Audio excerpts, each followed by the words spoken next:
We at the Rainier Paragliding Club understand that you are watching this video because you love to fly paragliders and because you want to fly at Fort Flagler in Washington State.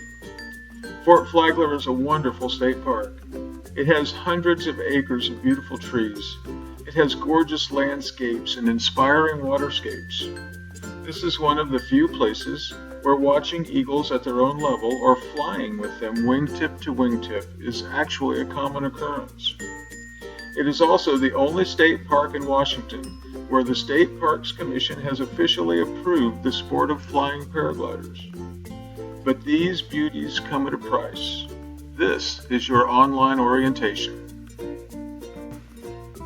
So, let's talk about the north launches first. Come into the park, drive straight through to the gate, park by the restrooms and hang your Discover Pass in your window. Walk north down the trail past the gate, turn west at the T. In a very short while you will come to the bunkers. Turn right and cross the grass to the water's edge. You have now arrived at the Two King launches.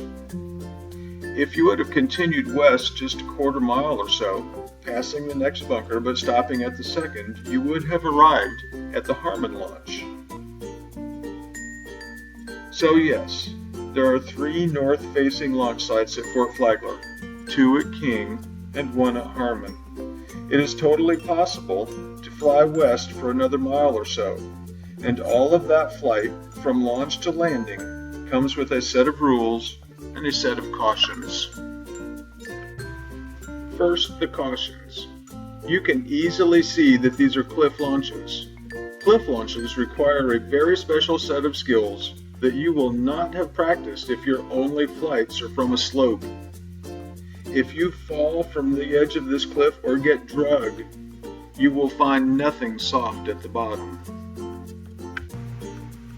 Rotor at the cliff's edge, curious visitors, and tourists who are in your way are more than common.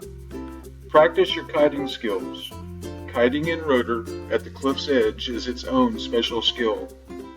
Remember that curious visitors are really distracting.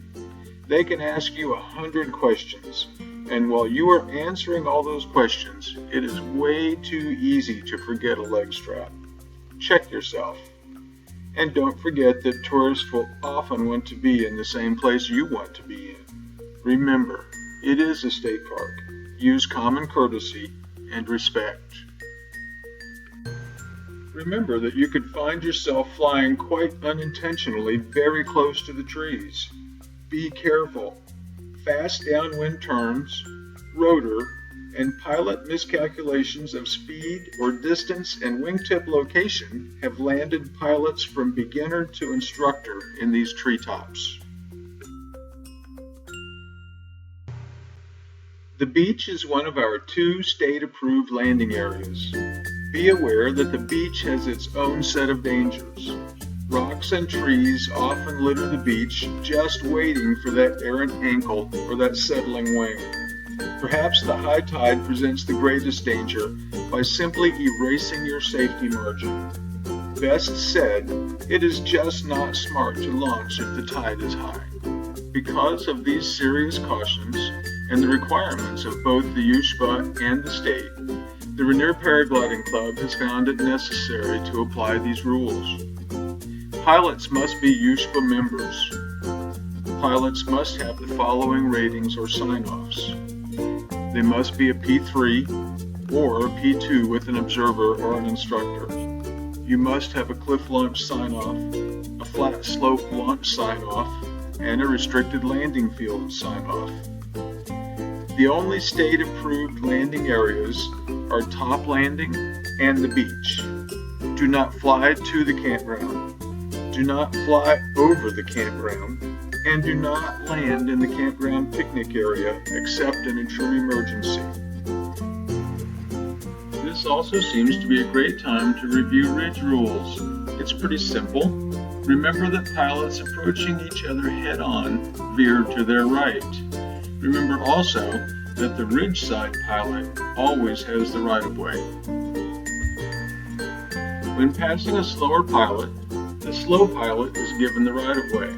the faster pilot passes to the inside, thus allowing the slower pilot the freedom of turning safely away from the land.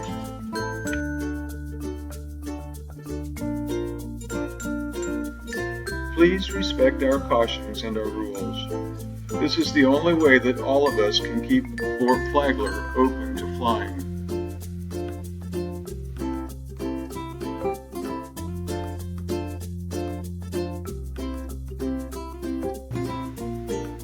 Fort Flagler also has an east-facing launch. You will find that launch on the water side of the parade field. You will find its charms and its cautions similar to those of the north side. The east side launch has extra common sense rules that are easy to follow. Park only in designated areas. If it's crowded, you might have to park elsewhere and walk a little bit. Don't park or drive in the grass. Don't drive past the barricade. And finally, respect all visitors and be sure to give their vehicles the right-of-way on the road. Everything boils down to respect and common sense. Use it, and all of us will enjoy Fort Flagler for years to come.